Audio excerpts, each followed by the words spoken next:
What up, YouTube? Today I want to touch on Lil Doc Thone. You may remember him from a video me and Baby S did with him at his office over there on Central Avenue in the 70s. My name is Lil Doc. I'm from the 6'9" neighborhood, East Coast Crip. And he ended up catching a case. And my name and videos popped up in his trial. So I want to talk about that. Welcome to another episode of KM Videos, True Stories. Welcome to another episode, KM Videos, True Stories. I keep a roll low, you know what I'm saying? Rolling down the street in my city car. I hit front, back, side to side. From my low, my jaw, the pimp, the hog. Check it out. Sweatshirt and low. That was it. I never stopped banging. I started banging hard, then I got so hard till it was a shame.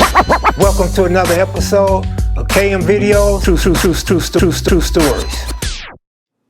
First of all, I was raised on, we don't give no explanations. Now, you can talk to your homie or homies in private and talk about it, but you don't owe no outsiders or no niggas from no other sets no explanations.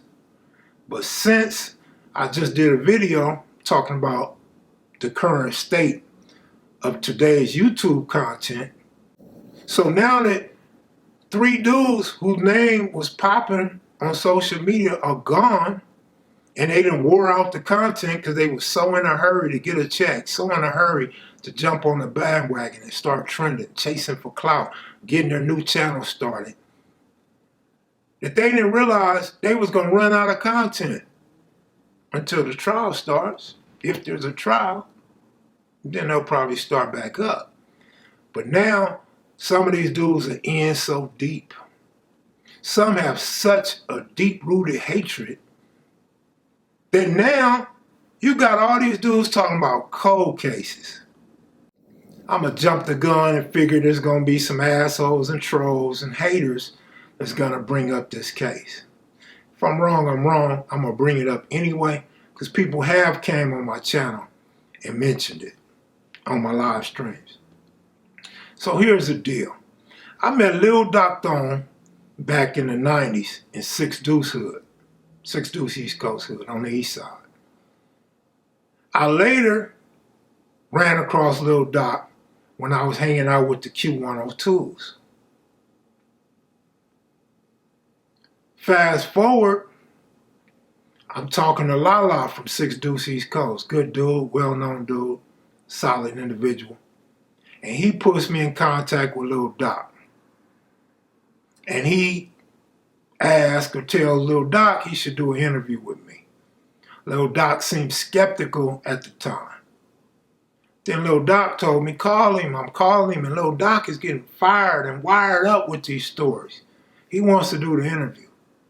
Mind you, back then I'm in Houston, so I could only do it over the internet. This is before COVID. This is before the homie Nipsey Hussle got killed. And so we do the interview. It's a pretty good interview, bad reception, bad quality, stuff like that. So I wanted another shot at Lil Doc next time I came to the West Coast. And I told him, and he was like, all right. But we weren't talking. We wasn't communicating about no interview or keeping tabs on each other or nothing. So I end up coming back to LA, the West Coast, and I'm starting to do my thing again with the interviews. Lil Doc calls me and says he wants to do an interview. He's ready for another interview. I'm a content creator, and I wanted to interview him again with a clean camera. So yeah, I want this interview. There's a whole lot of stuff we hadn't talked about, and I'm curious to what he wants to talk about. Baby S Mac is fired up like, hell yeah, I want to be part of that. Don't do that without me. So boom, we end up going to the office as Lil Doc asked us to do. And we go down to his office, and Lil Doc is he's doing this thing in front of the camera. Y'all seen the interview. If you didn't, go to Kev Mac videos and watch it or rewatch it. Some of this stuff was used in court. Now, from my understanding, I don't know how truthful it is, but from my understanding, the videos was used for his character. So they wanted to show that he was demonic, what he would do to cats. And, you know, he talked about putting in work, but people act surprised and like he was telling on himself. No, he'd been arrested for those crimes. He either beat the cases or did time for that. So he wasn't telling on himself. He was giving y'all his resume. Now, where things got strange at, and some of the stuff Doc said, I told Doc, man, I'm going to take some of this stuff out. He's like, no, don't take it out. I'm like, you sure? He's like, yeah, cuz I want the best interview you ever had. So I'm like, all right, cool. I'm like, even them cases? He like, man, I've been to court for all them cases, man. I'm not tripping off that. He said, I want to show that I changed. I'm like, all right, now that's cool. So we show his office, his kids. He talks about being a father. Talks about being saved and into the Lord and all of this stuff, right? Having a second chance at life. He's doing good. It's a good story to me. Y'all don't think it was a good story? I think it's a story of redemption. And so, eventually, he gets arrested. People don't understand. They were already on Doc. Doc had already been arrested for this. Doc already had somebody telling on him. It ain't had nothing to do with Kev Mac videos or what he said on Kev Mac videos. That was, again, from my understanding, about his character. Now I'm going to tell you something else that's only from my understanding. I don't know how true this is. But I was recently told those dudes that he mentioned that were demonic, I heard they wasn't even demonic. I heard that was a ploy to pump fear into others, to make other people think these were some sick individuals. They were on another level. So from my understanding, these dudes wasn't even demonic. I don't know if that's cap or truth. I haven't done the research, but that's what I was recently told by someone who recently talked to one of them that was mentioned in the interview. So anyway, it goes back to my last video. We have to be careful with this content, and I did my best to be careful. You know, S-Mac was asking questions, and Doc was happily ready to answer those questions. I'm filming, and I'm enjoying the interview, and thought it was clever, a way to show his redemption.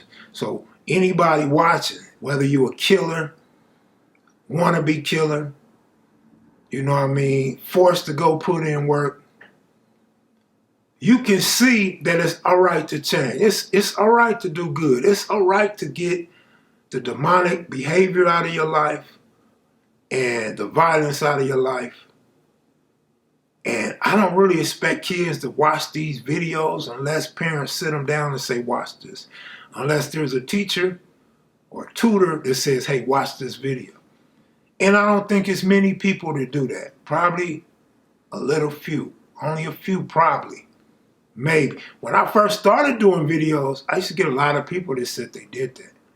But all these other dudes wasn't around doing no videos and no content, and talking about cold cases and stuff like that. So I thought I was very careful with the content and asking him, is it all right for me to delete some of the things you said?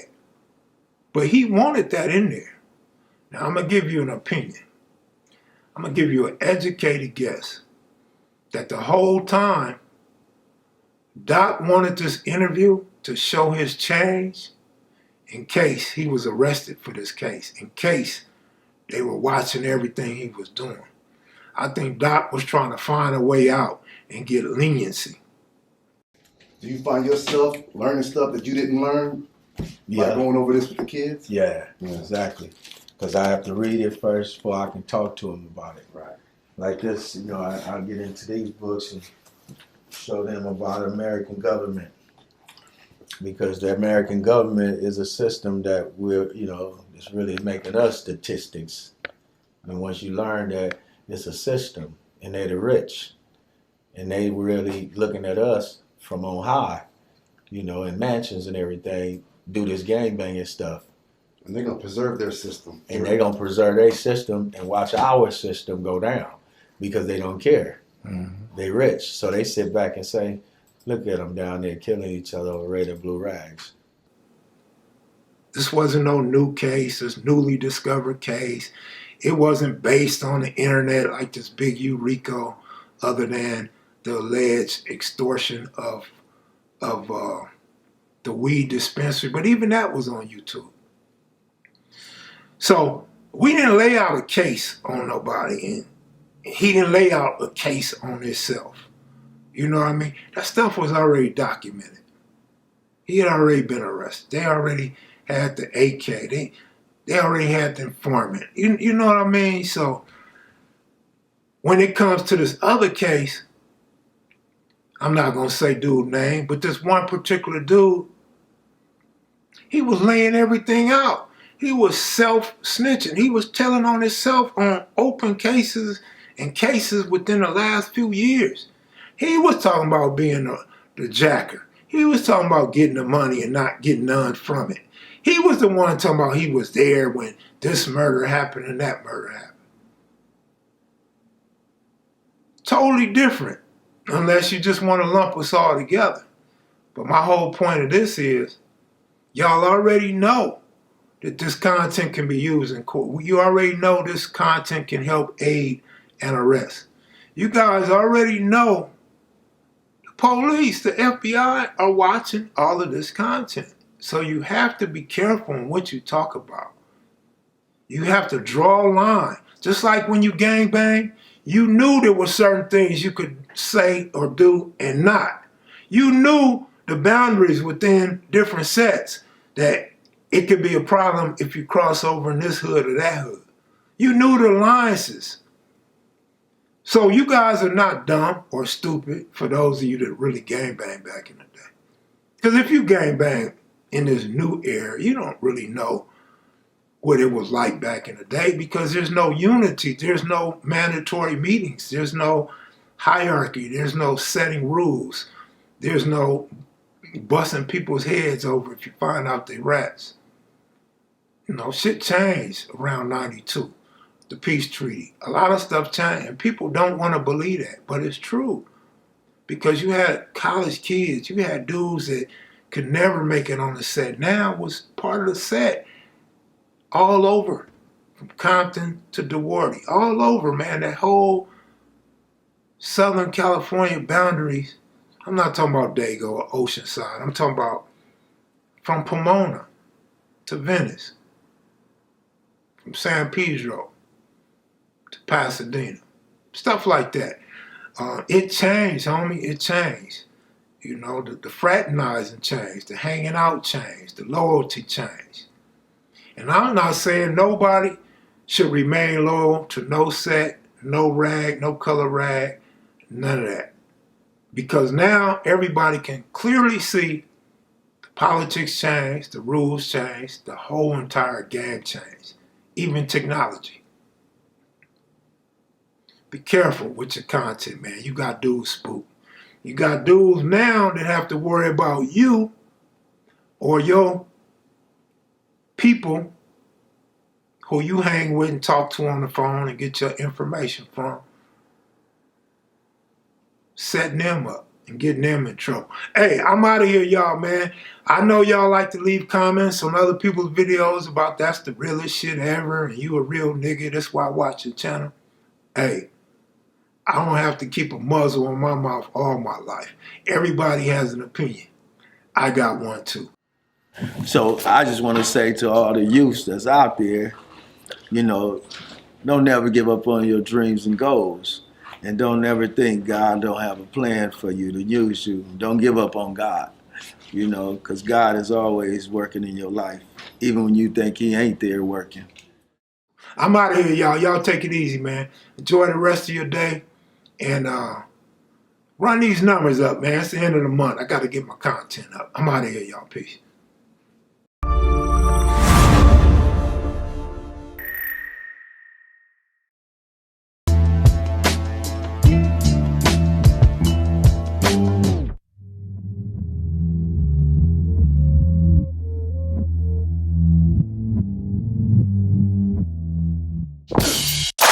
This is Los Angeles.